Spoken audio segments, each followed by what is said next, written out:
George Morgan here and Jack Gannett. All the lights are currently lit here on track, and it is go, go, go! Contact between the Mercedes teammates. Denoso with a crafty manoeuvre up the inside. Masterclass from the Chilean. Crucial championship points on offer here. Do not count out Danny Beresne. Longe has done the job. This is for the win between these two. Freddie Rasmussen wins the United States Grand Prix. Alfie Butcher wins for the first time ever. Lucas Blakely takes the championship. It's Barry Foreman. Jarno Opmeer is your champion.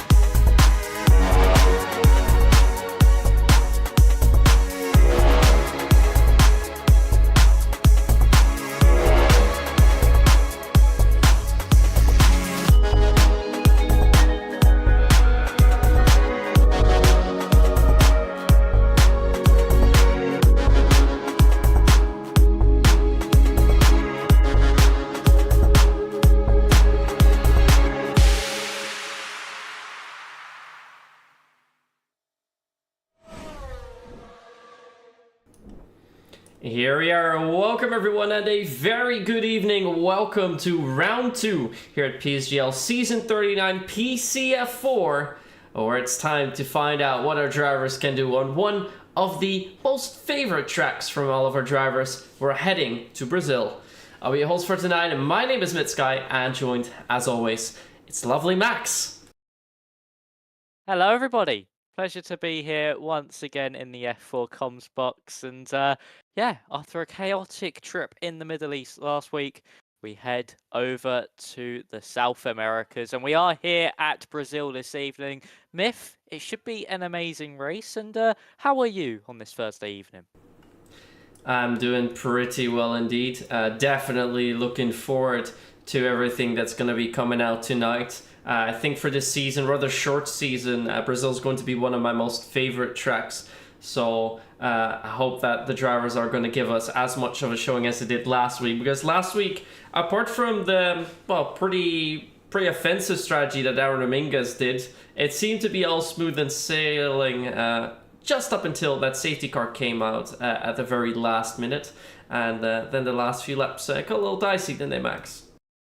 Yeah, it certainly did. That's when everything really started to kick off. I mean, JST ended up winning that one, of course. But yeah, you had drivers like Tom97, Lucas Baisner, who were a little bit further down the order when the safety car came out, and then all of a sudden shot straight up to the top. So it's going to be interesting to see how tonight plays out. Of course, Brazil, a totally different circuit, totally different characteristics. So if you're strong around Bahrain, you may not correlate as much around Brazil. So it's going to be interesting. The drivers are going to have to look out for their track limits, especially around a circuit like this, Smith, because of course, just going a little bit too wide or cutting too much of the apex, very easy to do here. And certainly penalties could be a big talking factor of this Grand Prix. They could very well be indeed. But before we're going to head into qualifying, let's first take a quick look at the race results last week when we went to Bahrain. It was pole position and later on the race also fastest lap for Aaron Dominguez. There we go. But aside from his strong efforts, his dodgy, very offensive strategy, very risky strategy did not pay off in the end. So in the race, only managed to do 6th. But it was a race win for JST. Igor Piasecki did end up 2nd on the grid, was slapped with 2 penalties, a 10-second and a 5-second penalty for causing collisions, and that made him end up all the way at the back in P20. That means that Isaac Leet has been promoted to P2. His 3-second time penalty for track limits was removed, so he finishes just 200ths of a second ahead of Tom97, who retains that 3rd place. Another man that jumped up the order a little bit, Tom Roberts, also got 3 seconds removed, even though it was only 6/10 down to Isaac Leet. He's not 2nd, but he finds himself in 5th with Tom97 and Lucas Baisner slotting in between. Baisner also retaining 4th, Dominguez dropping 1 further down to 6th. So yeah, quite a bit that the stewards had to look into. Also for Louis Welch, who got 5 seconds added to his time. That did not matter that much for him. But a fairly eventful race, at least towards the end it was, wasn't it, Max? Yeah, it certainly was. It was a race of attrition, and it really came all the way down to the wire. Of course, it's going to be interesting to see how the drivers now take this one. Of course, they've had that first round in Bahrain. They've sort of got to know each other somewhat. They managed to understand how each other drives. So this is really going to be gloves off for the remainder of the season. And can we see a repeat of what JSD did last time? And of course, with the penalties that we saw last time out, that could affect the championship and come the end of the season a bit for someone like Igor Pazetsky. He could certainly see himself potentially miss out on the championship come round 9 by those few points that he's lost out by. But we're going to have to wait and see. It's going to be an interesting Grand Prix, of course, around Brazil. The circuit never, ever disappoints. We are loading into the lobby now as I speak. But yeah, it's going to be interesting. And of course, with some drivers maybe taking a shock podium, a bit like Tom 97 from about 17th on the grid, we are potentially going to see that more and more throughout the season because Myth, as we found out so far on this game from the past 2 seasons, qualifying isn't everything in this game. No, definitely not. We saw it with one of our drivers here 2 seasons ago. Even though qualifying rarely ended up in top 10, he did manage to win quite a few races. And we've seen it last week as well, and with the likes of Bogdan Moldovan during the race, at least making their way up later on after some contact, dropping down again. But that's how easy it can change. In the end, the main thing that matters is, of course, how well you're going to do in the race. If you have a little bit more race pace, you can pick them off one by one, and all that matters is that you're there right at the end to overtake everyone when you so desperately need to. But we're going to take a quick look at setup. So we're going to change to our race screen as soon as OBS wishes to do the same, and then we'll be able to see our in-game view. I think it's bugged that actually. Oh.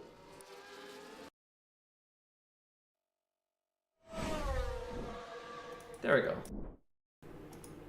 OBS was stuck there for a little bit, but looks like that is fixed. Now we can actually see what is going on. Looks like one of the Haas drivers is the first one out on track, and that is Aaron Raminguez, who's just ahead one of the V-Carbs. Yeah, yes he is. Raminguez, of course, last time out, pole sitter.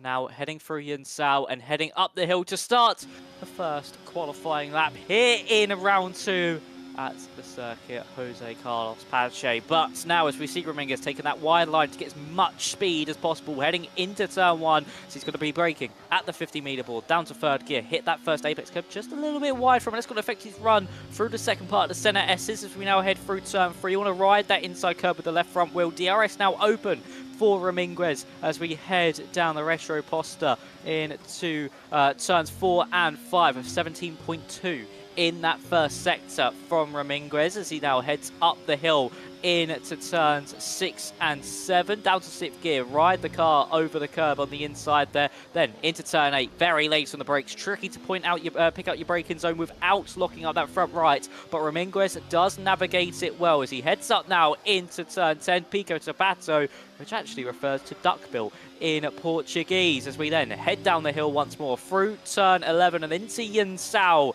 for the final braking zone of the circuit, down to 4th gear, straight back on the power. It's been a nice lap so far from Raminguez, a few mistakes, but a banker is a banker. This is what he's going to be wanting to build off, but it's still going to be the benchmark for everybody else. DRS open as he heads up to the line to 6.528, and Basner just goes under a tenth slower.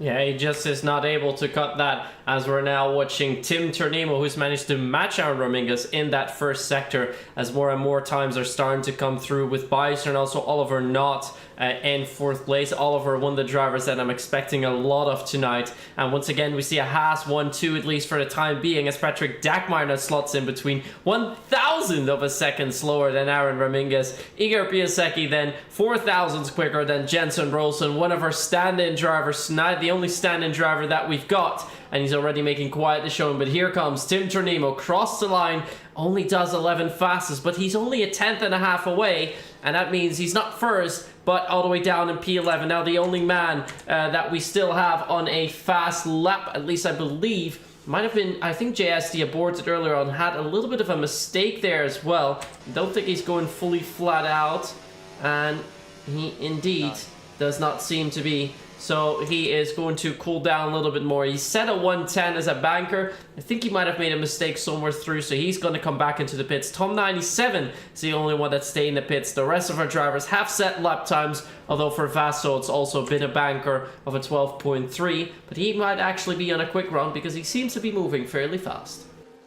He certainly does fast, so I don't know if he'll have enough fuel to finish off the lap, but he is up by 4.5 seconds, so obviously backed off a lot down that main straight. Of course, Tom 97, crucially for him this evening, he has a qualifying ban and also 5 seconds added onto his race time. So here comes Stephen Faso, still alive. Where can he go? He goes up to 6th place, a huge jump from the Red Bull man, and look how close that top 7, actually no, make that top 8 is. 8 cars separated by 82 thousandths of a second. That just is how close PSGL PCF4 is this season. And that was only after the first runs of qualifying. So it's very evenly matched throughout the field. And yeah, once again, just to say, Tom 97 with a qualifying ban from last week and also a 5-second penalty will be added onto his race time as well. I think that was for corner cutting on his outlap to make it to the line. So unfortunate for Tom 97 after that podium in Bahrain. It's looking like it's already starting on a bit of a somber note here, Myth. Yeah, indeed. So that was visual impeding and corner cutting that he has got a penalty for. And as you rightfully said, that's 5 seconds added to the time of his race tonight.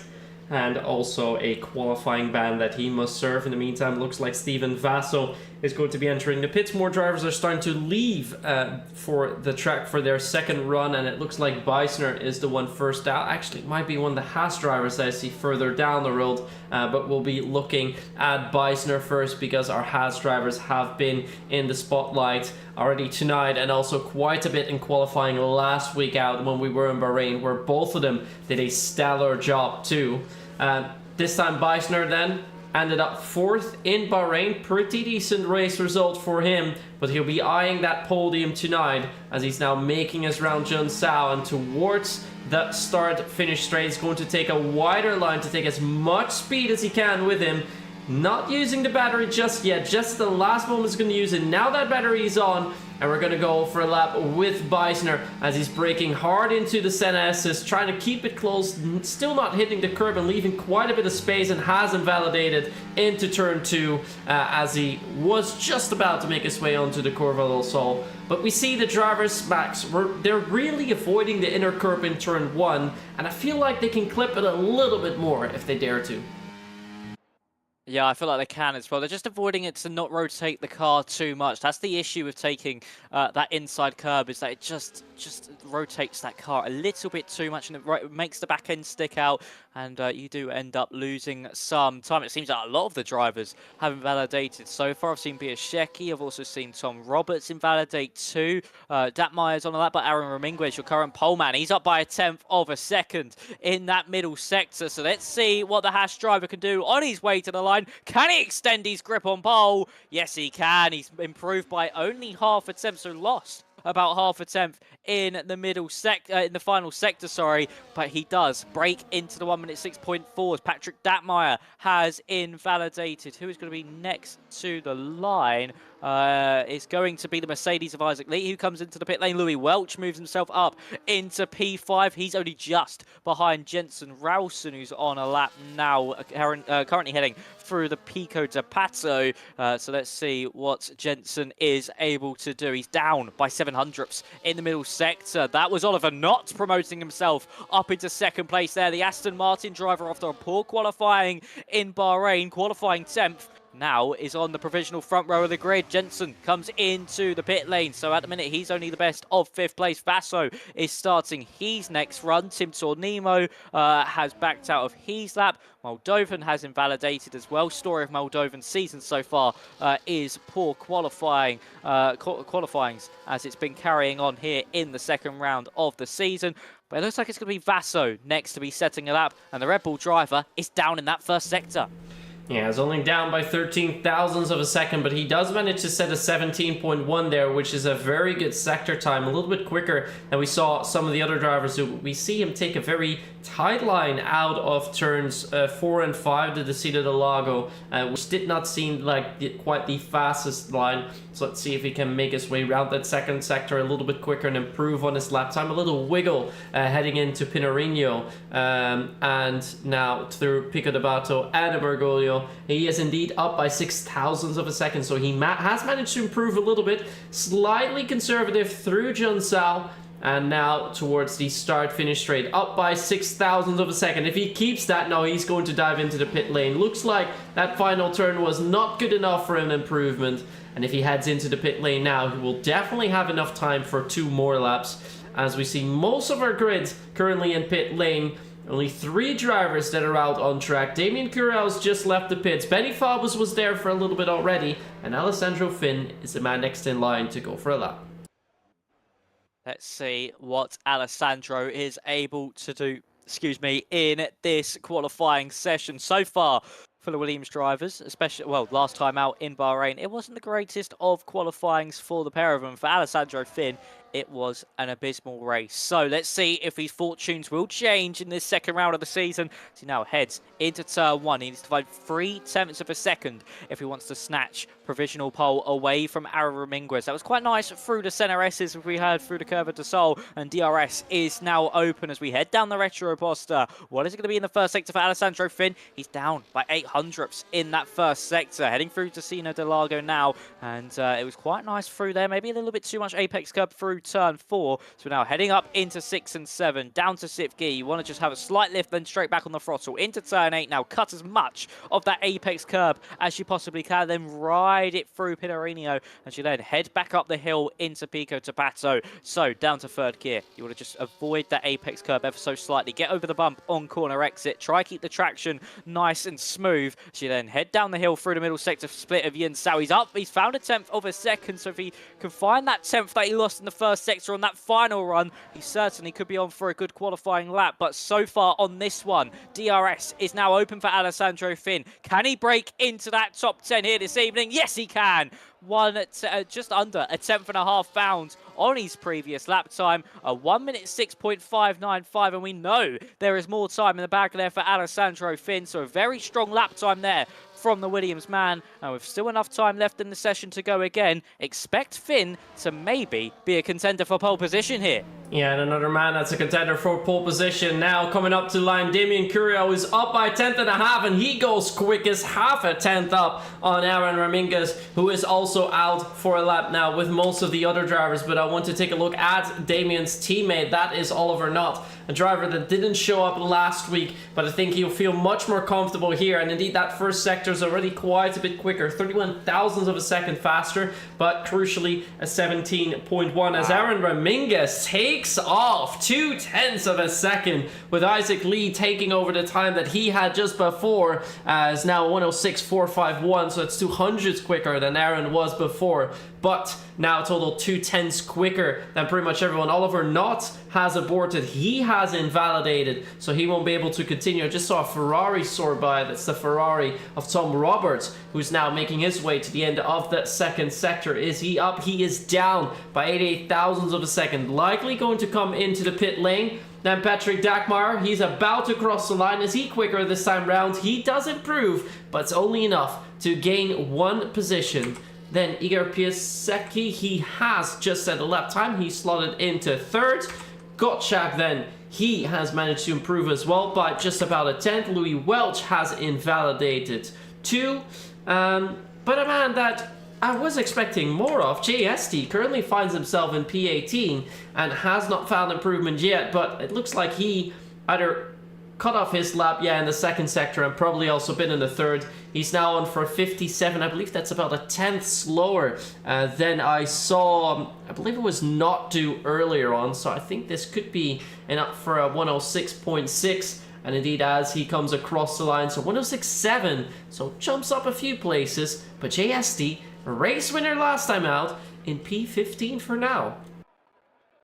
Yeah, of course, struggled in qualifying in Bahrain, only started 13th place. And here in Brazil, the same qualifying troubles are still plaguing the Papaya McLaren driver. Currently in 15th place. It's still very close throughout the field, though, of course, from second all the way down to 17th place of Bogdan Moldovan, covered by 0.4 of a second. So drivers will now be preparing for their final runs of the session. The only driver left out on track is the man coming into the pit lane of JST, so we'll see if anyone tries to offset their runs once more. We, of course, saw Alessandro Finn and also Benny Farbos try that on the previous set of runs, but I'm expecting them to wait for the track to be at its peak. So we are waiting for any driver to make their move. Myth, with 3 minutes and 40 seconds left on the clock, who is your pick for pole position this evening at the current standing of things? Well, I think seeing how the qualifying session went so far, Aaron seems to be quite a bit ahead of anyone else. We also see him taking a wider line heading onto the start-finish straight before he dives into turn one, really trying to maximize his track position. I think that's a key thing, and it's going to net him just a couple of extra hundreds or thousands, which would be enough for pole position. But he currently has almost a 2/10 gap to the entire field, and that is quite the margin on a short track, just like here in Brazil, just over 66 seconds long, as he's also one of the first to go out on track. I think the first one out on track is Bogdan Moldovan, so I'll be keeping an eye on him as he indeed leads that queue. But yeah, the man who was on pole position last week out, Max, I think he's got the best showing so far, and he does have the most chance of making it 2 for 2. Aaron Ramingas. Yeah, he certainly does. I think he's everyone's tip for pole position at this current state of play. But we'll see what is going to happen through the remainder of the session. Of course, if Raminguez can do it, anybody else can. And all it takes is one driver just hooking it up right. And we could see them shoot to the top of the time. So the driver to start these final runs of qualifying is going to be the Williams of Bogdan Moldovan. Of course, struggled in qualifying last week and managed to pull off a great race, and actually has aborted already. He's not happy with that first corner, was a little bit wide, so all attention now turns to the Scuderia Ferrari, the prancing horse of Tom Roberts, currently lying in 10th place. As he heads through that first sector, he's down by a quarter of a tenth, and he's actually made a mistake as well into the Sino de Largo, having a little half spin on the curb. So now we move over to the man on provisional pole, Aaron Raminguez. Let's see what he is going to be able to do in this middle sector, and can he improve on an already incredible lap? This would certainly be the gauntlet and one hand on pole position here in qualifying, and he's also aborted the lap. Aaron Raminguez also struggling. Curiel also aborting this one. Igor Piaszewski, what's he doing in the first sector? He's only down by 1/100th of a second. Of course, many more drivers are in front of him, but I don't know if they're going to be on competitive laps or not. By the state of play, a lot of drivers aborting their first attempt. So for Igor, he's actually just invalidated heading into turn 8. Benny Farbos is just starting. That's Stephen Vasso moving up onto the front row of the grid. Brilliant lap there from Vasso. Louis Welch up into third place, only just missing out on that front row of the grid by 0.05 of a second. Oliver that was Lucas Baitner moving himself up into 9th place. Jensen Ralston is on a lap. He's up by 1/100th in the middle sector. Let's see what the Mercedes driver is going to be able to do. So he's going to be heading up to the line now. Can he find any more time to at least promote him in front of Lucas Baitner, who's just demoted him from that 9th place? No, he finds time, but not enough to move up. Tim Tornimo doesn't improve on his lap. Tom Roberts has invalidated. Same with JST and Benny Farbos. Aaron Raminguez, that's all he wrote in this session. He has just spun round at the Pico de Pato. Damien Curiel, he is our man we're going to be looking for this pole position contention, and he's down by 0.5. Myth, this qualifying session not going well for the pole position contenders as Moldova moves to 10th, and Ramirez looking to take pole position after setting that lap in the midpoint of qualifying. Yeah, it looks like that lap might have just been enough. Damien does not improve on his own lap time, but quite a few drivers have either already finished his lap or have aborted. Igor is still on the lap. He was down half a tenth in the first sector. Lead is currently still out. Dagmar also still out. Oliver not. He, I think, he has already aborted his lap. Piasecki is now quicker as we have yellow flag in the final sector. That doesn't matter all too much, but this improvement by Igor could be enough to send him to the front row of the grid, but he needs to find a little bit of extra time in the final sector. Can he do so? He jumps from 5th to 2nd indeed, and it is a Haas 1-2 for the time being, but still a few drivers have something to say. Isaac Leed's gonna head into the pits. Dagmar's taking the checkered flag. Oliver won't be doing so either. That's qualifying for you, Max. It's a 1-2 for Haas with Aaron Ramirez and Igor Piasecki, and I think we have a repeat of last week. We do. We just unfortunately don't have a repeat of last Oh, week. it's 1-3. Louis Welch split the two. Yeah, Louis Welch split the two Haas drivers last week with a lap at the death. He was the last driver to cross the line to move up into 2nd place last time out in Bahrain. But once again, for the Haas drivers, flexing their muscles in qualifying, Ramirez makes it 2 from 2 here in PSGL PCF4. 2 races, 2 pole positions. And his teammate, Igor Przeszki, moves himself 1 place higher than he did last week. Could we see the roles reversed for Haas next time out in, where are we next week? Actually, in Belgium. And see Przeszki maybe take that pole position. But here is your qualifying order for this evening. It's Ramirez from Piasecki. It's a Haas 1-2 at the top of the grid. Vaso for qualifying 3rd. Louis Welch 4th.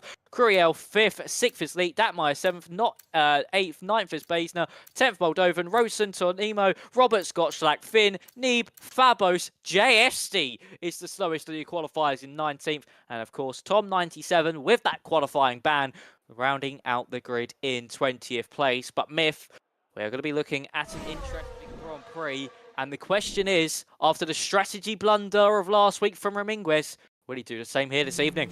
Well, to be fair, seeing how much pace he has, I really do wonder how dangerous is this man going to be when he's on the same strategy as all the other drivers. He took a very risky approach last week out. In the end, that didn't pan out. But I think if he's going to be doing similar strategies, it will be very hard for the other drivers to keep up with him because he seems to have that little extra 10th in hand that he can use to his advantage in the race to just gain a little bit of extra time, given that margin, give him the extra time to be closer to all of his nearest competitors and go for the race win later on. But more, of course, about that in a bit. We just saw that we loaded into the race. We have to do a restart, sadly, and this is a little bit sad because it seemed to be overcast. But more about that later. We're first going to take a quick break with the ad rolls, and then we'll be back with the preparation and, of course, the race here in Brazil.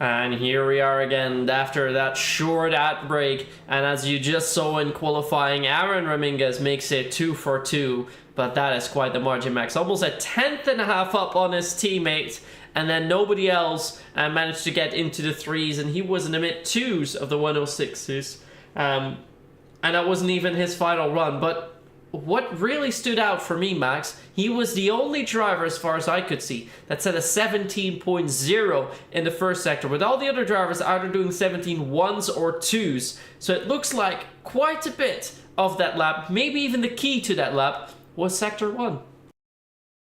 Yeah, it certainly seems so, setting such a quick first sector.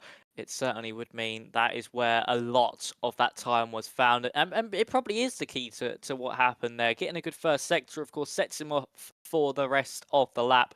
He's just able to keep it clean and composed. He will find some good time. And that's exactly what he did here in Brazil. Of course, 2 poles in 2 weeks. And unfortunately, last week did not go to plan. So hopefully, for his sake, it will go better this time around. But of course, he'll have his teammate to contend with on that run down to turn 1.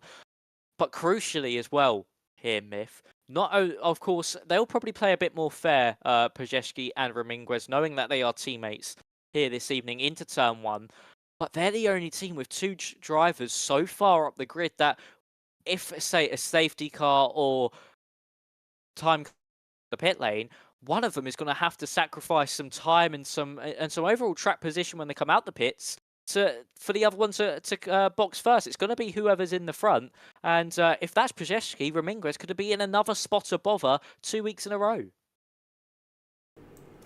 That is correct indeed. Currently just joining the lobby as we are preparing for that restart, as it has just been set up. But yeah, we saw Piasecki get involved in a few minor collisions with other drivers that had netted him some penalties. But yeah, you rightfully say so, Max. Them two being so close to one another have to make sure that they don't dive into the pits at the same time. But if there's a safety car and they both inevitably want to go into that pit lane, then the driver who is behind will draw the short end of the stick and will fall quite far behind, and that will really hurt their chances in order to get a podium or potential race win here tonight. So I think Aaron will try to make sure to at least stay ahead of his teammate. I don't think it will matter too much if someone else gets ahead of him or if he drops down to second or third, as long as his teammate does not leapfrog him. That is the key here. As for Oliver Knott, I was expecting a little bit more from him in qualifying as well, but I think Max in a race will be doing a little bit better. Don't think he'll be able to do quite enough for a podium just yet, but before I'm going to make my predictions, what are your predictions for tonight, Max?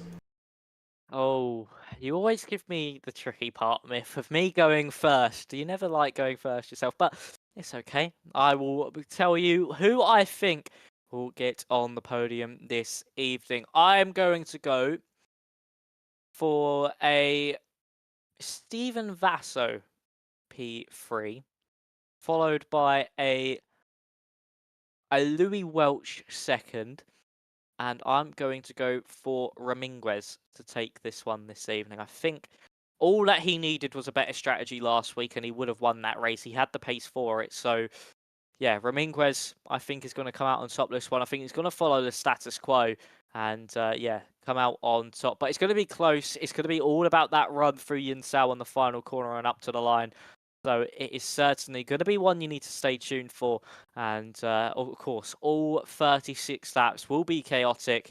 And we won't know the winner until that drag race to the line on lap 36. And it could go anybody's way. But, yeah, I think Ramirez, Welch, and Vasso will be the podium. But what about you, Myth? Who do you think will come out on top here this evening in Brazil? Well, for tonight, we're going to share a race winner. I do think that Aaron Ramirez this time is going to take it. I don't think he's going to go for any offset strategy. Just do what the rest is doing. Stay out of trouble and take that race win all the way towards the end of the race. I think Vassal will be doing quite well as well, but I think he'll just come through in fourth. I do see a podium for Isaac Leet, likely a third place for him. As for second, I'm not too sure, because there could be quite a few drivers that might make their way up. But given his heartbreak last week out, I think another safe bet would be Louis Welch. So I'm going to go with Ramirez, Welch, and then Lead in third. But I also do expect a fairly strong showing from Jensen Rolson. I think a top 6 definitely might be doable for him. And do not forget, he's the only stand-in driver for tonight. But so far this season, Max, even though it's only 2 races old, attendance has been really, really good. I don't think we had any stand-ins last week, and tonight we only have 1. So it looks like all these drivers are very committed to driving this short season 39 here at PSGL. But then again, if you have a lovely track, a wonderful race at Interlagos coming up, I don't think you can really back out of that one. No, you certainly can't. But yeah, it's still great to see everyone still very much in attendance. And yeah, usually in most seasons, you see the first round packed full of drivers, and in the second round, you start to see 3 or 4 reserves start to creep in every week. But of course, with such a short season, you can't really afford to miss any races unless, of course, you ultimately have to. So that's why a lot of these drivers do end up partaking. But it's brilliant to see such good attendance from the full-time drivers and everybody within the field. And I know that Kai, I think, has only missed out on this week because he unfortunately is under the weather. So yeah, it could have possibly been 19 full-time drivers, but yeah, we're going to be in for an interesting race, of course. And with everybody battling for their own championships, everybody pretty much being a full-time driver, it is going to be everyone for themselves. And with all this, Ramirez has got a lot of work on his hands. He needs to stay in front of his teammate, really. He's kind of got a hope here, Myth, that when we come to that pit window phase, PSGL gets overtaken by someone behind. So then, if he gets overtaken by the man in second, it's not his teammate, and he still has that advantage of track position.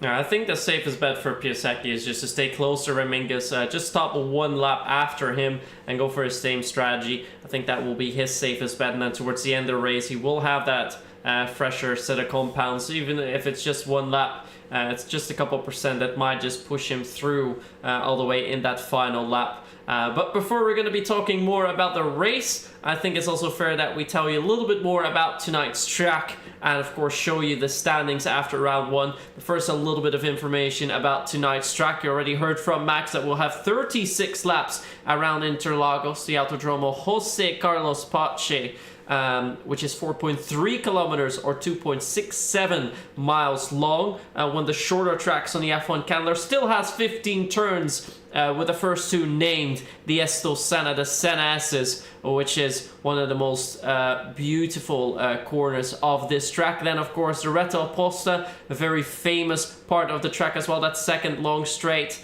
And then through to Mergullo and Junsao, turns 11 and 12 before making your way back up to start-finish line. On the iconic tracks, a couple championships have been decided here as well, although we don't see it all the way towards the end of the season anymore. And now this time around at PSGL, as we already spoke about that just before the stream went live, Max, it's a little bit weird seeing Brazil so early on in the calendar. It certainly is, of course.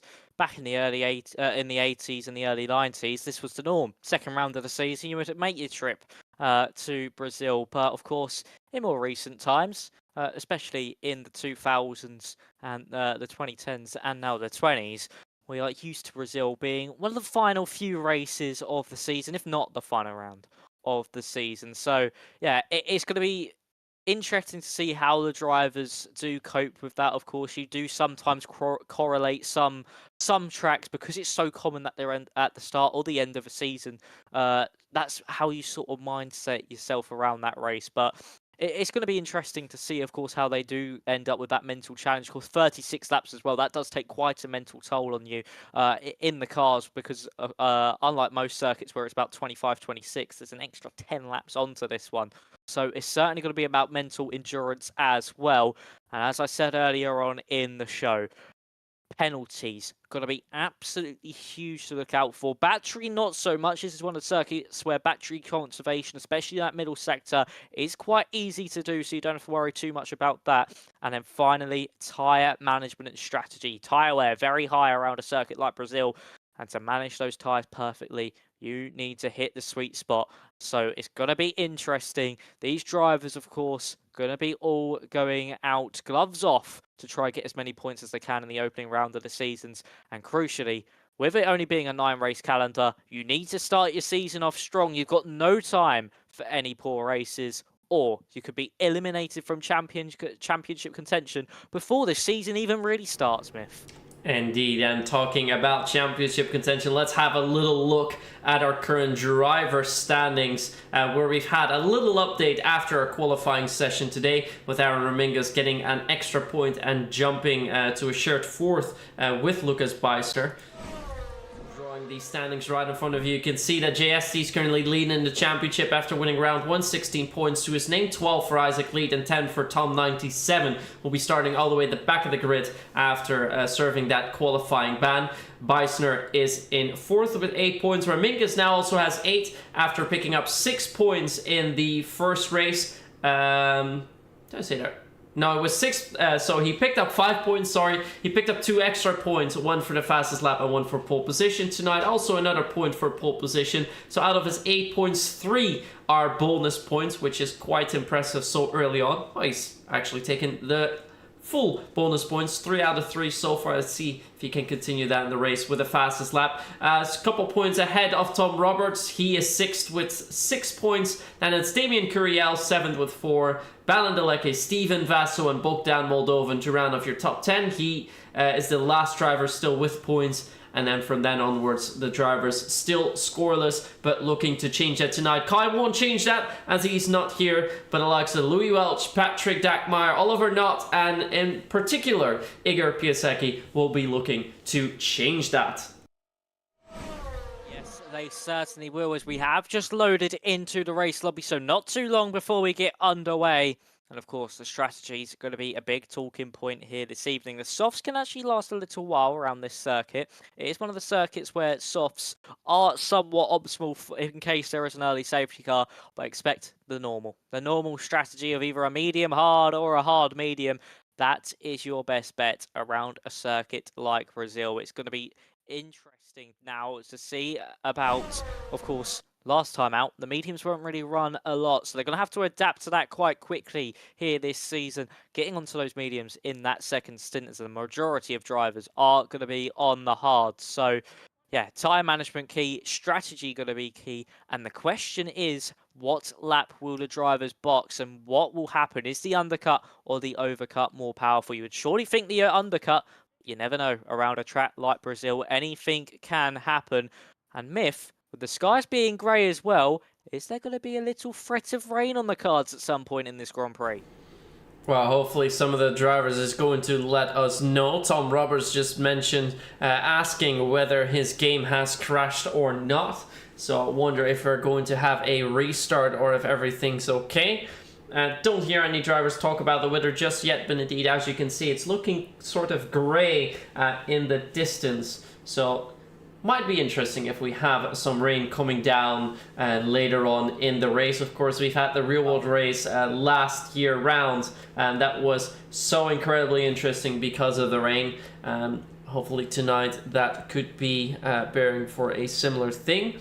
Currently hearing more of the drivers talking about bugs. Beisner is also asking for a new lobby. So is Tim Tornimo.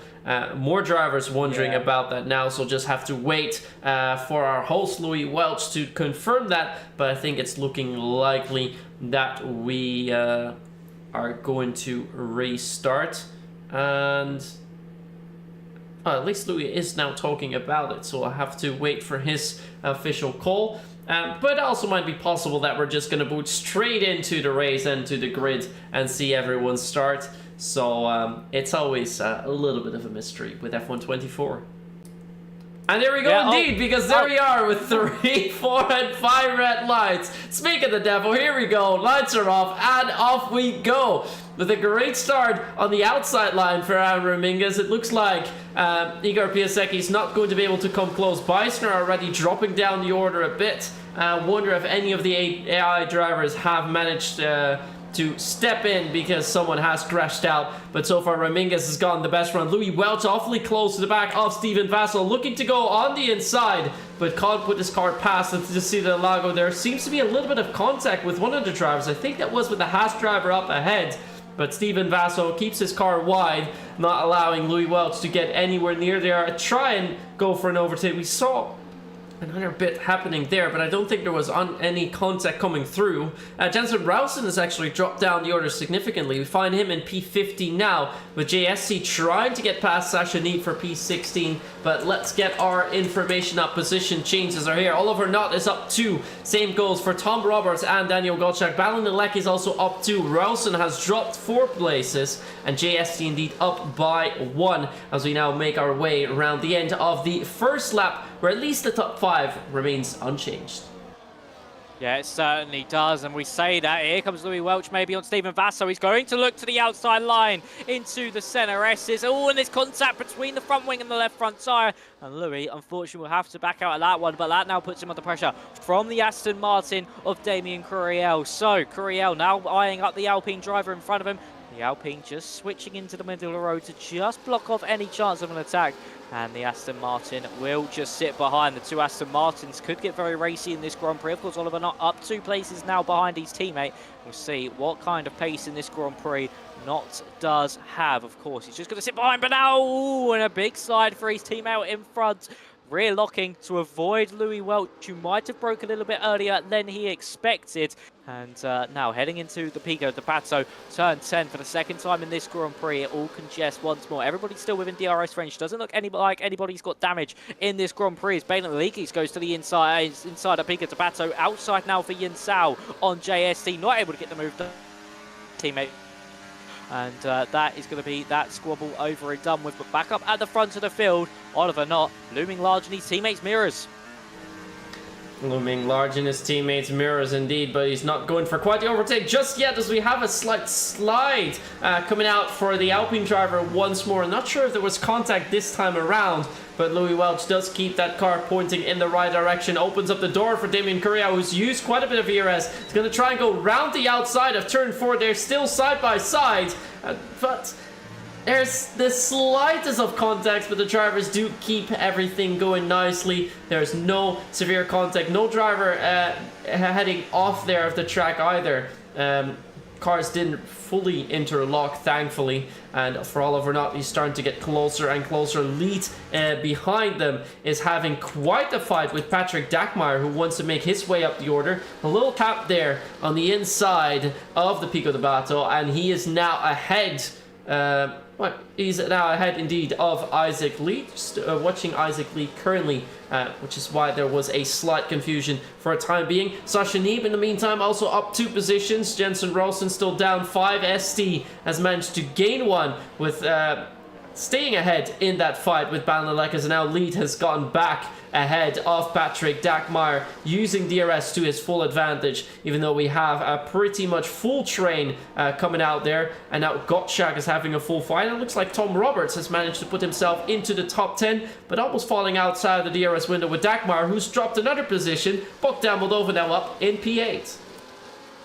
Yeah, Moldova doing well to move himself up 2 places in this Grand Prix, and I think the 2 V-Cubs came together into the first corner, dropped him down a few places behind the 2 Scuderia Ferraris, and Lucas Baisner, who's come out the worst of the pair. He's dropped behind Sasha Nee, but is now battling Jensen Rowson for 15th place. Baden Leakey's now trying to go around the outside of JSD once more, still not being able to get that move done. Heading into Pico de Pato now, up into turn 10.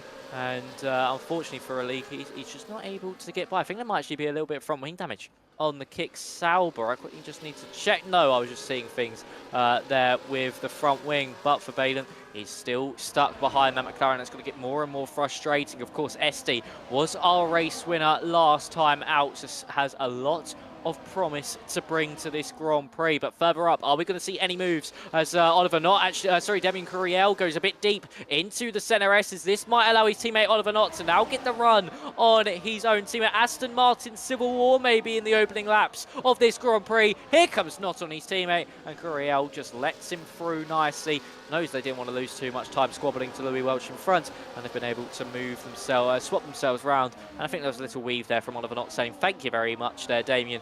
And I'll try a hunt down the Alpine for the pair of us, as JSD is now getting past Jensen Rowson. He's been put under pressure, and Rowson has been forced really wide through 6 and 7. There's a spinning Red Bull. That's Sasha Neeb sent spinning, and unfortunately into the path of Lucas Baisner, who unfortunately picks up some front wing damage. And for the V-Carb, That really is unfortunate as Baden Leakey's now getting by. And for Basner, his race is going from bad to worse after contact with his teammate. Now front wing damage after getting contact with a spinning Sasha Neeb.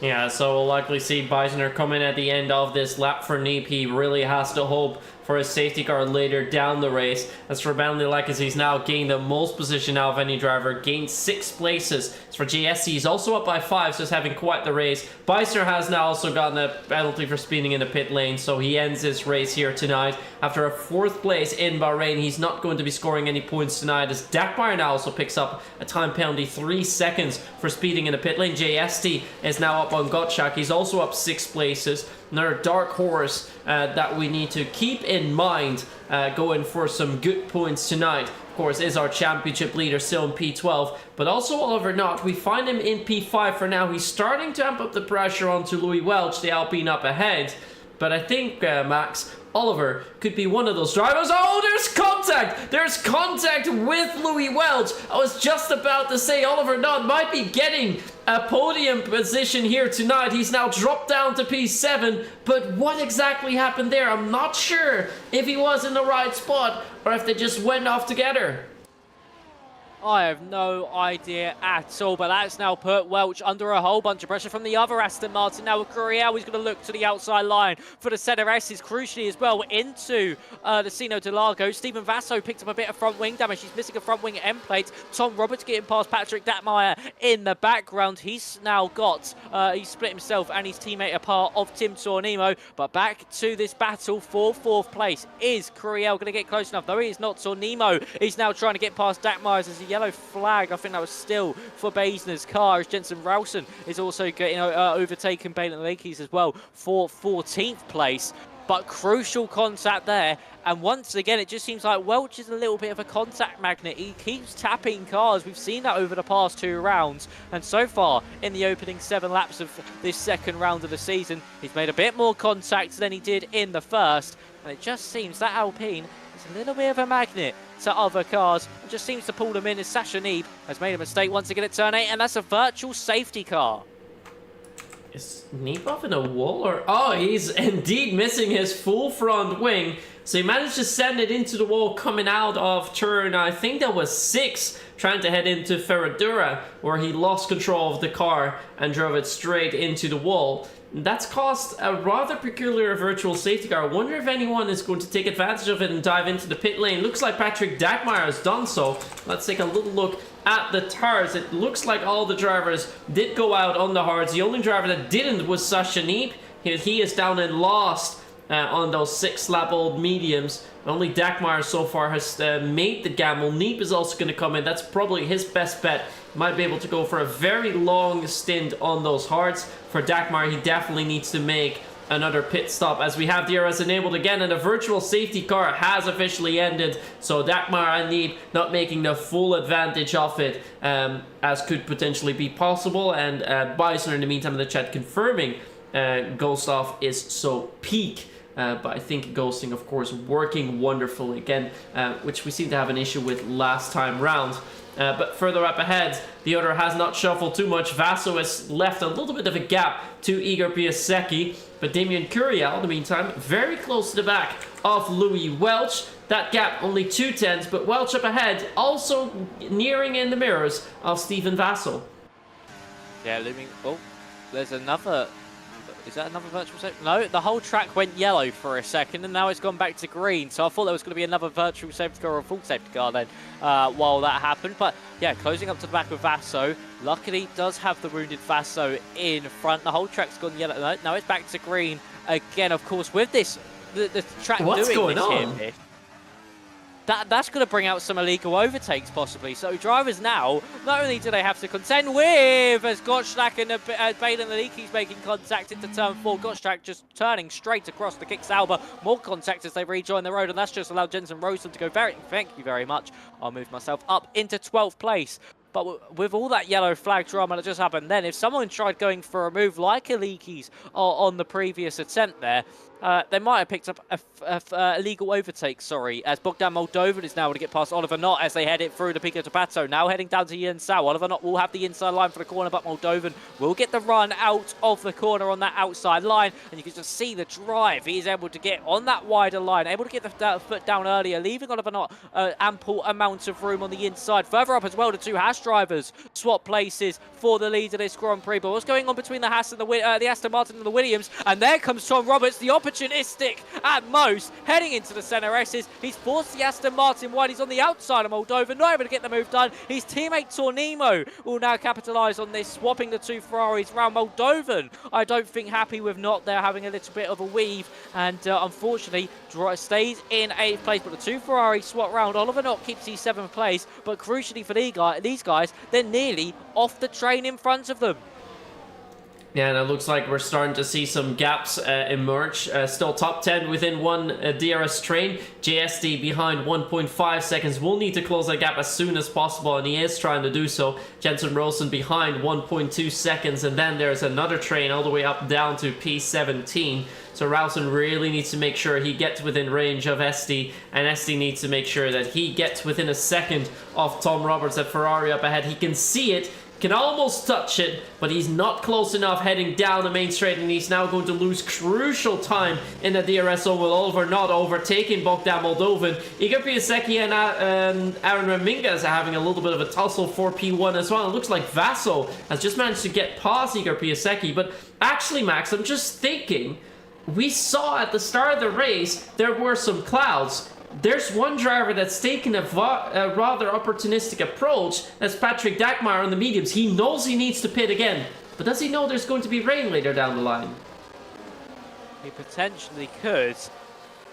This is a very opportunistic strategy if Datmire does think there is going to be rain. I mean, it does seem like the clouds have cleared up ever so slightly. There's another yellow flag, that's Sasha Neeb. Once again, going off the road. A bit of an abysmal day so far for the Red Bull driver. It just keeps going from bad to worse. Nearly a lap down to the rest of the field as well. Does not help his cause. But as we look at this battle, further up, Louis Welch was able to get past Stephen Vasso, and he's now up into 3rd place, of course, with that 3-second time penalty as well. After that contact with Oliver Knott, he could possibly get that removed if he does not pick up another warning in this Grand Prix, or it could have been a triple warning on that one mistake. But as we head up into turns 1 and 2 once more, here comes Damien Couriel to the inside now of Stephen Vasso, and he's moved himself up into 4th place. Nicely done from the Aston Martin driver as the Red Bull slots back in behind, and the two Haas drivers, that's a weird sort of move there heading through the curve of Sol. Raminguez now under pressure from Louis Welch, who's going to the outside line into the Sino de Largo, gets the move done, and the Alpine, just like he did in qualifying in Bahrain, here in the Brazilian Grand Prix, splits the two Haas drivers. Yeah, it looks like heading through the Curva del Sol, Raminguez made a slight mistake allowing Piasecki to get past and Louis Welch to go for the overtake into turn 4. So he's dropped 2 positions in just a short span of the track. Of course, we are still before the first pit stop sequence, so it's not the end of the world for him just yet. Further down the line, it looks like Jensen Rosen and Balin Lekis have managed to cut down the gap to JSD within manageable distance, where JSD still too far behind Bogdan Moldovan, who in turn is getting awfully close to the back of that Ferrari of Tom Roberts, who finds himself in P9. Tim Tornimo actually managed to make his way up nicely too. He got past Tom Roberts just 2 laps ago, and he's now also cleared Oliver Knott, as Louis Welch is now our new race leader, with Isaac Leet having a little bit of a fight with Stephen Vasso. That's big contact, and there's a crash involving Tim Tornimo. He's off into the Descida del Lago. That was some big contact. It was one of the drivers that went wide. We have another Ferrari spinning off in the back. That is Tim Tornimo once where I think there was contact with, was it, I think it was Gottschalk there, but that slight mistake just caused some chaos. It certainly has, and Oliver Knott has picked up some front wing damage in all of this. So the Aston Martin making contact with the Ferrari. Unfortunately for Knott, he's picked up some front right end plate damage as well. So disaster for the Aston Martin driver who started this race off the opening few laps in such a good position, and in the past 4 or 5 laps it's all slowly unravelled itself. And unfortunately for Oliver Knott, he'll probably have to come into the pit lane. Yellow flag once again for Sasha Neeb at the curve of Dassault. And look further up, Damien Couriel is now going for a switch for third place, maybe even second. As actually, that's Aaron Raminguez going for second place. A brilliant late lunge to the inside of Louis Welch, following his teammate Igor Pazeshki through, and he's moved himself back up into that top 2 position. But here comes Louis Welch to the inside. Damien Couriel going to try follow him through as well. The Alpine just boxing in the Aston Martin though, as Raminguez is on the outside line, but the inside for turn 5 allows Couriel through, and Raminguez, who thought he put himself up into second place, drops down to 4th. Disaster for the Haas, and now he's slowly falling backwards, and maybe this is going to be the story we saw in Bahrain as well. It just seems here, Myth, that Raminguez has all the pace in qualifying, but when it comes to with all the DRS and the battery management in the Grand Prix, he's not the strongest compared to everybody else. No, that is indeed the case. He's now down into P4 with Tom Roberts getting back within range. But look at that, Igor Piaseki's actually managed to get a second of a gap onto Louis Welch. I wonder if his wing is going to open, and it indeed does not open, with Sasha Neeb retiring into the pit lane. But yeah, Louis Welch now very vulnerable for Damien Couriel, who's actually not going for an overtake just yet, as Igor is now 9/10 ahead of Louis. So down this second straight, the Reto Posta, his rear wing will open once more, and he's starting to close down that gap once more. As for down the line, JST has managed to get back within DRS range as well. He's now 10th away from Isaac Lead. As in turn, Oliver Knott with his front wing damage, he's dropped down the order significantly. He's down into P12, so where he thought he could potentially be a dark horse max, sadly, it looks like he won't be in for contention too much more. But if I go on board with the drivers, when they go through Pinarino, it looks awfully cloudy in the back. But then again, also, if we go more towards the left, as we're now on board with Louis Welch, towards the start-finish straight, it looks to be a little bit clearer compared to the other parts of the track. So I wonder if this cloud has already got around the circuit, or if this cloud just still has to come back and wreak havoc in about 7 or 8 laps time. We shall certainly see what the weather does play, but it has got a lot brighter, I think, over the course of this Grand Prix. A lot more sun being shunned down on the circuit. As we see once again at the front of the field, it's Igor Pazeshki from Louis Welch, then Damien Couriel and Aaron Raminguez. Welch has been able to bring that gap back down to 0.2 of a second now as we hit the brakes into the Sino de Largo. And of course, with this weather as well, it can always play a big surprise. And I think potentially what Dak Meyer is doing is maybe trying his best at an undercut here and hoping for a late safety car. Of course, he was only in 13th or 14th place when he came into the pit lane, so it is worth the gamble, maybe for the McLaren driver, to just try and get as strong of an undercut as he can, and then safety car comes out when he needs it the most, and bang, onto those soft compounded tyres. Unfortunately, with that penalty, won't be able to get the race victory, but certainly we'll be able to try and get a good points finish. So as we head down this main straight once more on lap 16 of 36. When we cross the line, it's 20 laps to go in this one. Still a long old way left in this Grand Prix. And for Isaac Leet, he has just been over... for Stephen Vassar, he's just been overtaken by not only Isaac Leet, not only JST, but Baden Alikis as well, and maybe even Jensen Ralston. 4 drivers, but getting overtaken by 4 drivers in the span of one straight. And for Stephen Vasso, it's a bit like Kevin Magnussen at Netherlands 2024, where he just got swamped by everybody with DRS's JST. With a beautiful move to the inside there into the Sino de Largo to move himself up into 7th place and just trying to cling onto the back of Tom Roberts.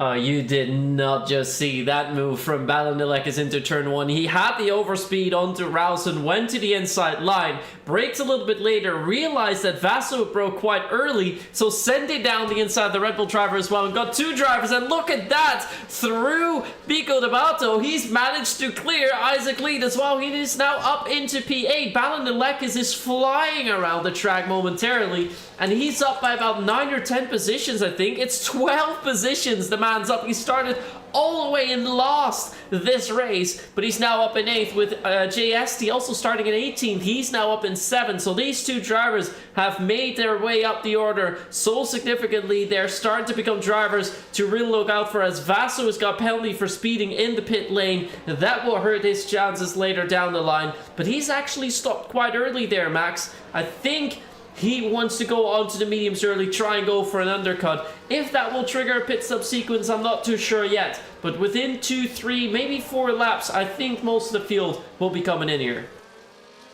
Yeah, I think so too. Vaso, of course, also had that front wing damage, maybe trying to replace that as well. And we'll see what is going to happen now with everybody else around that Stephen Vaso area. Will they pull the trigger and come into the pit lane?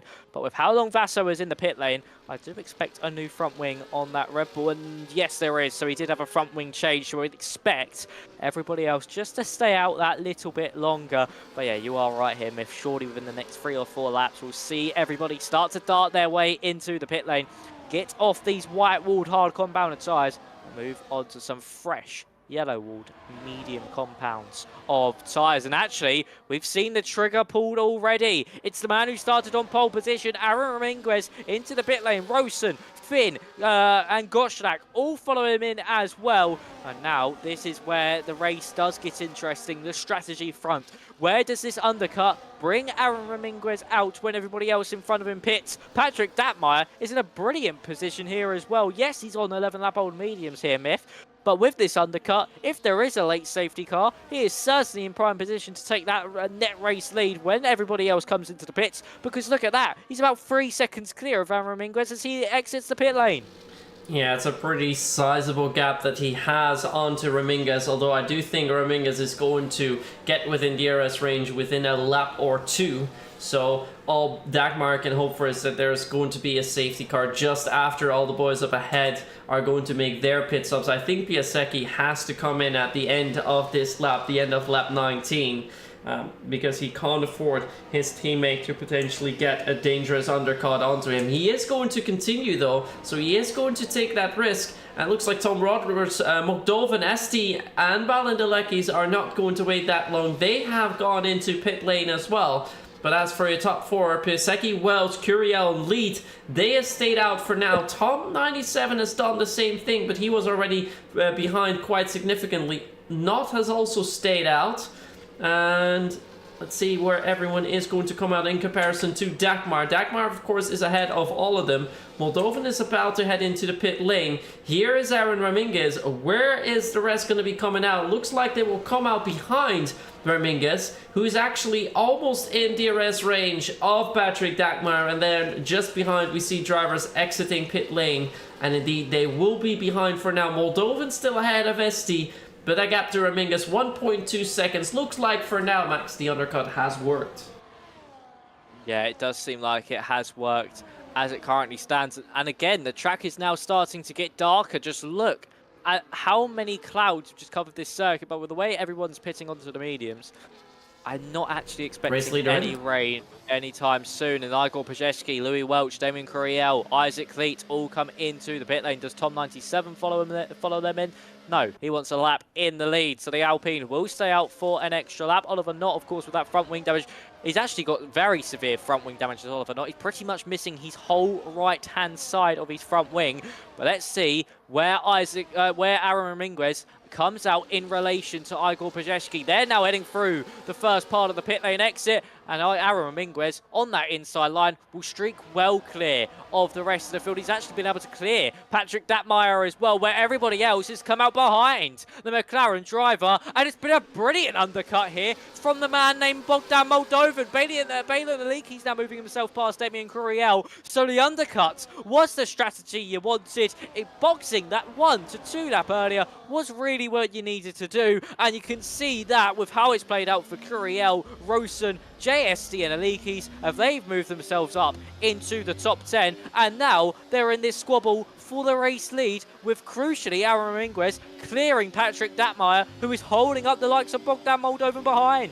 Yeah, and this is great news for Ramingas because look at that. His gap to Dagmar currently is second. He is going to get very close to the back of Oliver now. He's going to overtake him with DRS, and he might be able to keep that gap of a second alive and does not allow Moldovan, Piasecki, and Welch to get within DRS of him, but he now has to go round the outside of Oliver Knott. There's a little bit of tap, there's quite a bit of contact there. That's going to cost Ramingas about 1 or 2 tenths, and now the gap awfully close to that second. Moldovan is within a second of Oliver Knott. He just hasn't picked up the DRS just yet, but Oliver Knott actually with the re-overtake onto Aaron Ramingas gets pushed wide there through the Descida del Lago. So it is once more Aaron Ramingas getting by, but that advantage that he had, Max, is now gone. Yeah, it certainly is gone. And here comes now Igor Brzezinski, his teammate, following him through as the Aston Martin now is going to be tumbling down the order. Here comes Moldovan to the outside. Look at that, 2x2 as they go. And not has been spun round by JSC. And the Aston Martin's day goes from bad to worse. Unfortunately, while trying to hold up the rest of the field, he has been spun round by last week's race winner. That is JSD, who is now in 7th place. And now, unfortunately for Raminguez as well, his lead has just been slashed completely in half.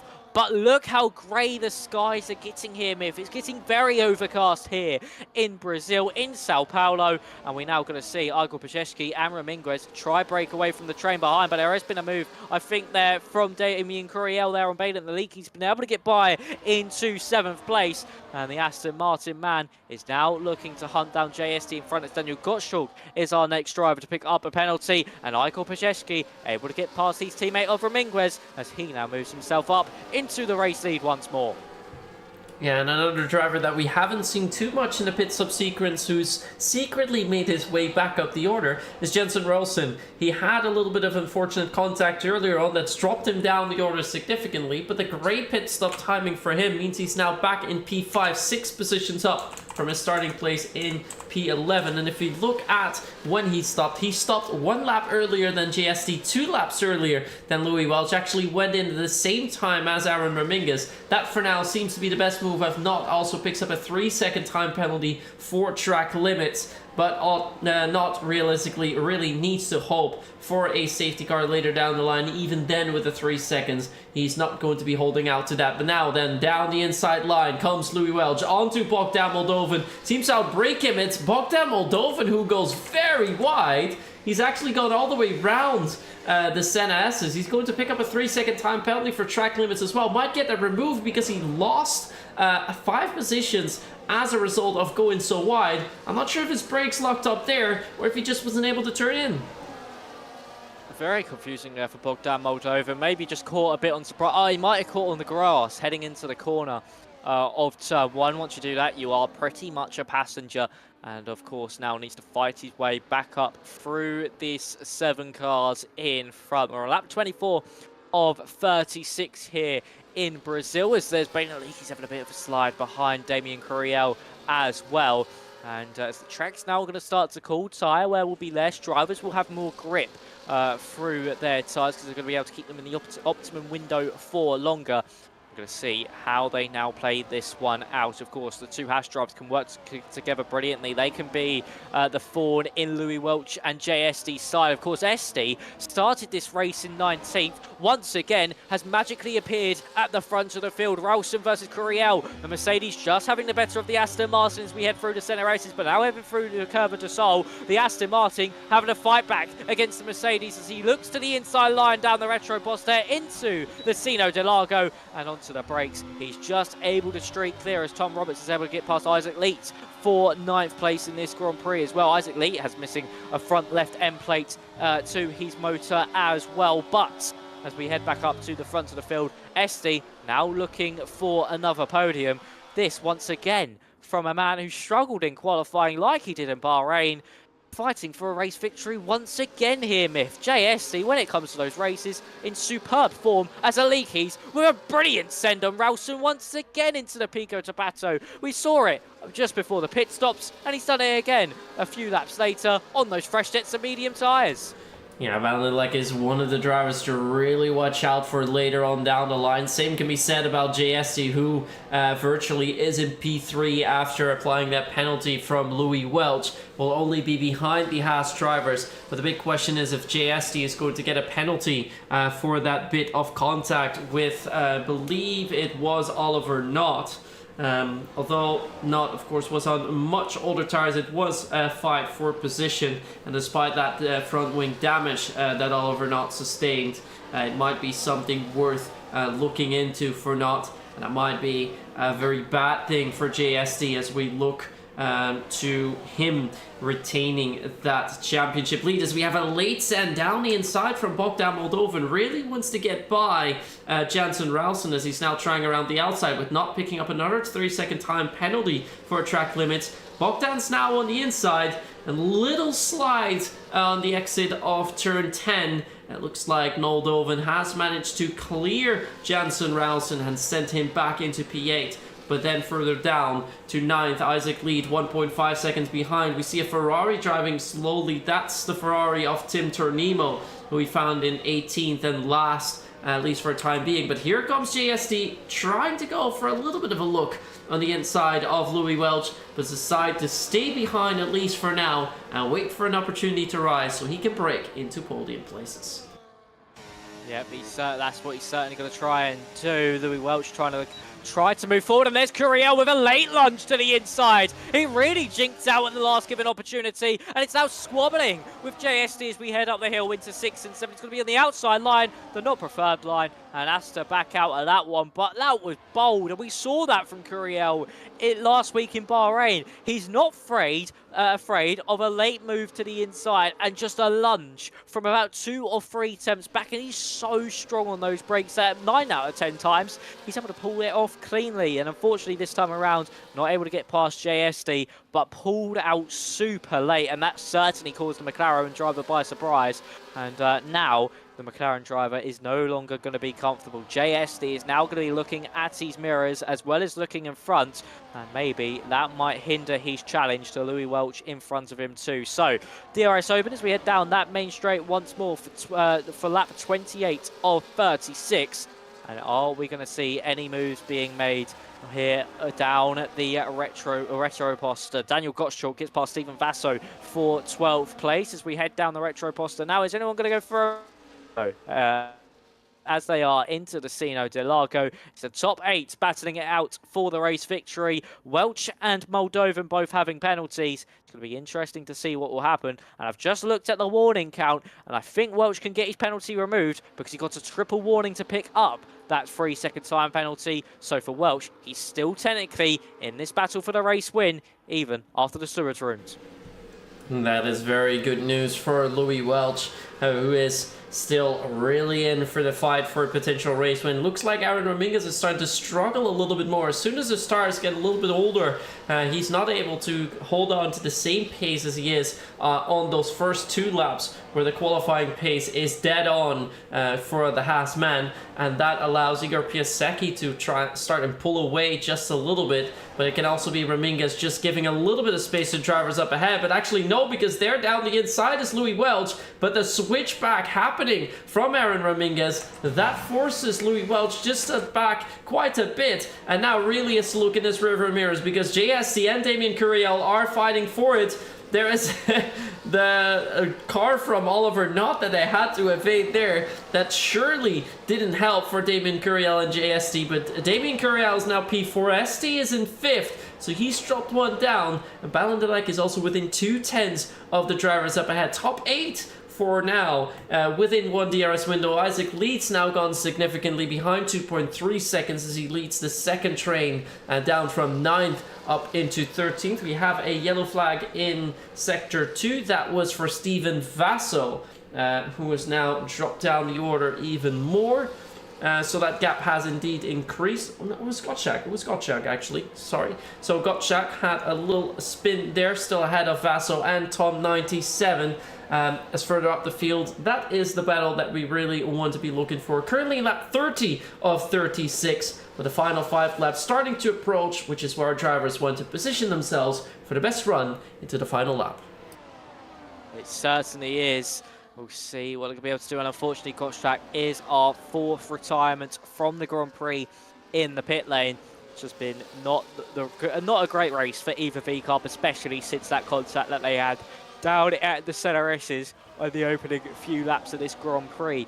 So, as we look at the front of the field once more, Louis Welch just sitting behind Ramirez. He's just making sure Ramirez is able to stick behind Brzezinski, but he's going to have to make his move rather soon on the Haas driver if he wants any chance of winning this Grand Prix. So as we exit out of the Pico de Pato once more, and we see Louis Welch still all over the back of Ramirez. He has those 2-lap fresher tyres, and Ramirez is really starting to struggle here. So surely the Alpine is going to look for an overtake down this main straight, especially if he doesn't want to be put under any pressure from the Aston Martin behind, who we know is not afraid to get his elbows out. That is Damien Courier, and there's Louis Welch now to the outside line of Aaron Ramirez, and look at that to the inside now of the S. This is a brilliant move if Welch is able to pull this one off. He is, and Courier is now going to try follow him in tow. DRS open for the Aston Martin as he's looking to the inside of the Haas driver. Can he even pass the Alpine driver in all of this? No, but he's going to stick to that inside line. It will still be the inside through Sino De Largo, and Damien Courier moves himself up into 3rd place with a brilliantly worked move, and with Tipitor and Emo getting beached on the curb there through turn 5 with a virtual safety car. That slows everything down, and crucially for Courier and Welch, they got that move done at exactly the time they needed to. Exactly the right moment indeed, but now what are the drivers going to do? I don't think they're going to go for a pit stop, even though pit stop time will be significantly less. You'll be on new softs for 5 laps, but I don't think that's going to be able to give you enough time. Driver that it will be interesting for could be perhaps Tom Roberts or Isaac Lead or Alessandro Finn, because even though they're in a fight for potentially 9th, if they make a pit stop now, well, actually, it doesn't matter. DRS has been re-enabled. Nobody's going to be coming in now as we're heading into the start of lap 32. It looks like the driver who was most awake is Aaron Ramirez down the inside of Damien Courier. He's held back just a little bit by Louis Welch, so that means he's now back into 4th and has to make another good run. But behind him, JST, Balandelekis, Bogdan Moldovan, Jensen Rolson, they're all fighting for it for P6 for now. Down the inside goes Balandelekis, wants to get past that Williams of Bogdan, but is he able to do so? He looks to be on the outside, but has to slot in behind.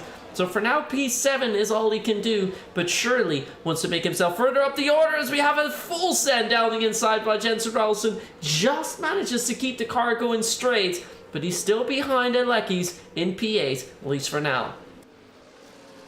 Yeah, he certainly is. Now, what are we going to see from some of these drivers? What moves are going to be made at this late stage of the Grand Prix? We're on lap 32 of 36, about to start lap 33 of 36 in this one, as the DRS will now be open for Ramirez, for Welch, for Courier as they try to hunt down Igor Brzezinski.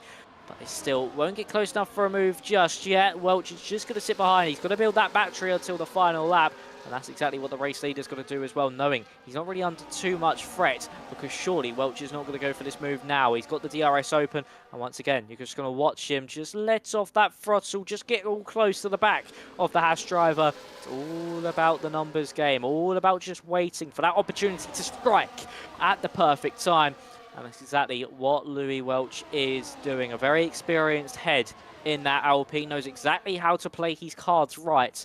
And that's all he needs to do for the remainder of this Grand Prix. And we're going to see now the Alpine driver follow Igor Brzezinski heading into this middle sector. Benny Farbos picks up a 10-second time penalty. Wouldn't be surprised if he retires from the Grand Prix. But crucially for this, Damien Courier is all over the back of Louis Welch. And if he goes for the move within the next 2 laps, we could see the Haas driver of Brzezinski either break away or Courier be the next one to fight the Haas driver over the course of that final lap of the Grand Prix. And we're now on board with the Aston Martin. Looks like Louis Welch up ahead is starting to save a little bit of battery, as it looks like all the drivers are holding off a little bit at the end of that start-finish straight. And now down the inside, a late send from Ramirez onto JST as JST tried to get past him in turn 1. Now side by side they go into the Reto Posta. It is the inside line for JST. Will need to outbrake Aaron Ramirez. He looks to be doing so. There is contact between the two, and through goes Baladilecki's Bogdan Moldovan, and here's Jansen Ralston as well. So that late send and contact with Aaron Ramirez, too risky there. Should have just let the position go to ST, because now instead of 5th, he's down into P8. And for Baladilecki's, this is a godsend. He's now up in P4. Remember, he started in P20. He can make the challenge, the last to first, a reality if he manages to gain another position for each remaining lap that there is. He is in P4 now, but first needs to pass Damien Curiel for P3, that Aston Martin driver. But look at that, Max. The top 8 is all different constructors. I don't know. I don't think I can remember seeing that ever before. No, I haven't seen that either. And there's a move further up. That's Louis Welch looking to the inside of Igor Brzezinski here on the penultimate tour of the Grand Prix. And Curiel is trying to follow him through as well. They've got to keep their wits about them, though, because Moldovan and the Leakies are waiting in the wings. They are going to pick up from any scraps of this battle going on in front. As there we see Louis Welch just backing out of a move on Igor Brzezinski once again. And the Kick Sauber and the Williams behind might get a little bit restless, of course. Balin started 20th on the grid, didn't participate in qualifying, as there goes Bogdan Moldovan to the inside of the Kick Sauber. The Williams man trying to go for a heroic lunge to the inside on the penultimate tour of this race. We're able to get it done as we head into the Pico de Pato now. And there's Tom Roberts steamrolling around the outside of not only one Mercedes, potentially 2 Mercedes in this Grand Prix. But no, unfortunately, has to just sit behind Jensen Ralston as Isaac Lee has picked up some front wing end plate damage and disaster for Aaron Ramirez, as he, of course, is down in 10th place after starting on pole position. But we're about to start the final tour, the final lap of a chaotic Brazilian Grand Prix, a brilliant Brazilian Grand Prix here, as Louis Welch now takes the lead from Igor Brzezinski as he now heads through the center S's. Brzezinski will be able to fight this one back down the Retro Posta. The DRS is going to be open from Curiel, which is lagging behind. We're going to see Brzezinski go back to the front of the field as we head into the Sino de Lago. This final lap is going to get very spicy as Welch is now looking to the inside as well. Through turn 5 is going to be the outside for 6 and 7. Surely going to back out at this one and just sit behind the Haas driver. But Myth, it's going to be a dash to the line with not maybe only 2 drivers, but potentially 4 with Damien Curiel and Alikis waiting in the wings as we have half a lap to go. Yeah, with half a lap to go, Louis Welch really starting to position himself well for a run on the start-finish straight. The only place where he can potentially still get Ihor Piasecki, but he is looking to get that race win here tonight. The only contention, realistically, is Louis Welch. He saved quite a bit of battery here. He's gonna go for the slipstream. He wants to get that penalty removed. He is side by side. He takes it. No, yeah, of course he has the penalty. We don't know if he took it. I think he was ahead. I think Louis Welch was ahead on track of Ihor Piasecki. Of course, classification shows that Piasecki takes the race win, but if Louis Welch gets that penalty removed, he's your race winner for tonight. Louis Welch, by 7 thousandths of a second, just got Igor Piasecki at the line. So, I believe he can get that penalty removed. I'll quickly just double check now if he is going to be able to. Yes, I think he will be able to get that penalty removed. So for Louis Welch, we could just crown him the second race winner of the season. But what a final lap that was. It's Igor Brzezinski who wins that one. Before Stewart's inquiries, of course, these results are far from final. But the Haas driver can celebrate that race victory, and our brilliant drive from him. And for Balin and the Leakies, it will be at least 4th position, even after Stewart's inquiries, from 20th on the grid. And for JST as well, qualified 18th, he finished off in P5. A brilliant drive from the pair of them. Yeah, and I think this just further confirms what you said earlier on after qualifying and also before. this game series sequence has really shown that it doesn't really matter all that much where you start in the race. What matters is the race pace that you have and how far you can make your way up the grid.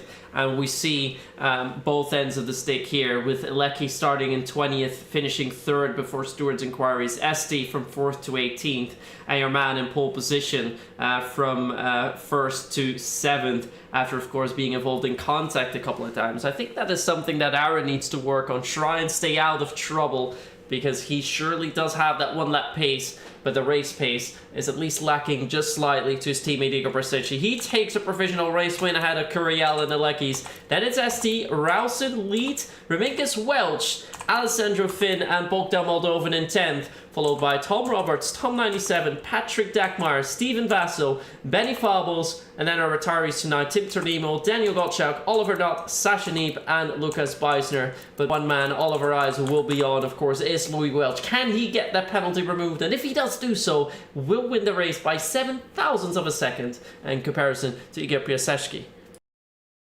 What a difference a week makes if he is able to get that penalty removed from a 19th place finish in Bahrain. Great victory here this evening in Brazil.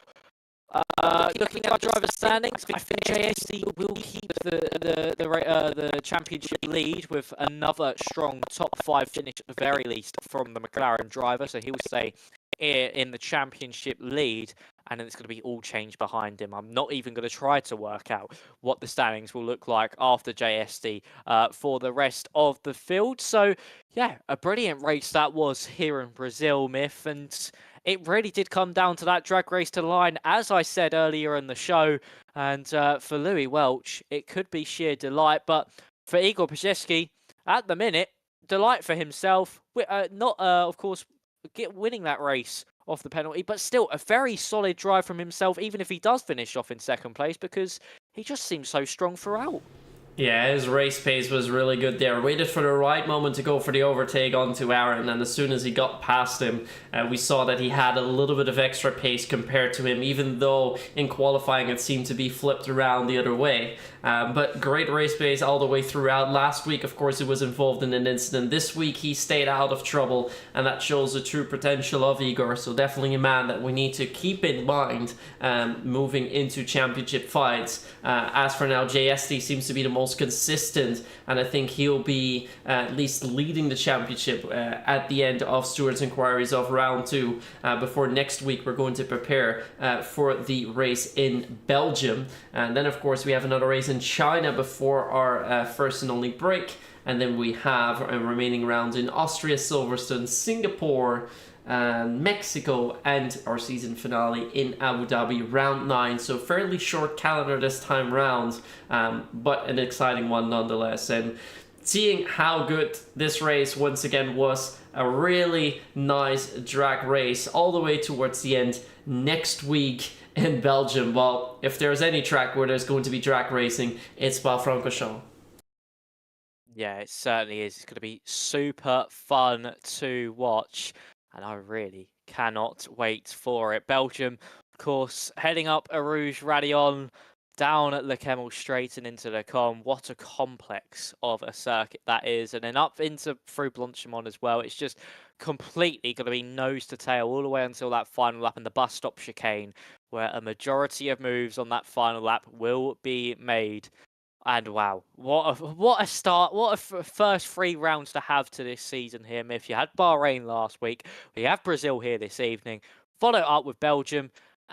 This calendar, just all of it, really is just sheer perfection. There's not one weak spot on the calendar. It's just banger after banger after banger, and just really a perfect calendar for such a short season as well, where it is difficult to get maybe 1 or 2 races wrong. But here at PSGL, the 9 rounds are all absolutely perfect, and races where we need to go to in a season.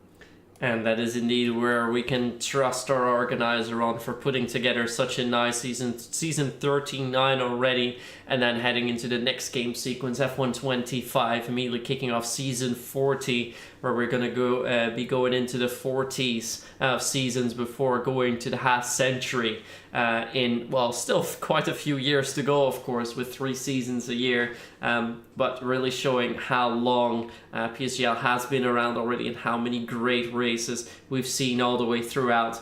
But of course, then we're still looking quite far ahead to everything that is yet to come. We, of course, in the real world have our F1 testing as well. The season is about to start, but here at PSGL, you still have the action on Thursday night for PC, and I believe it's still on Monday for PS, if you want to check out that action as well. But for us tonight, Max, that is going to be it. So thank you very much once more for tuning in. Next week, when we get ready for the race in Spa, we will give you all the rundown of the stewards' inquiries and our final results, so you will know if Igor or Louis Welch takes that race win by 7 thousandths. Either of the two definitely is going to get that after our inquiries. And then in a week's time, you'll see us again, and that will be at 8 p.m. British Standard Time, 9 p.m. for the rest of you Europeans, where we return for round 3 at PSGL PCF4, season 39 in Spa-Francorchamps. Have a very good evening, everyone, and see you all next week. Good night.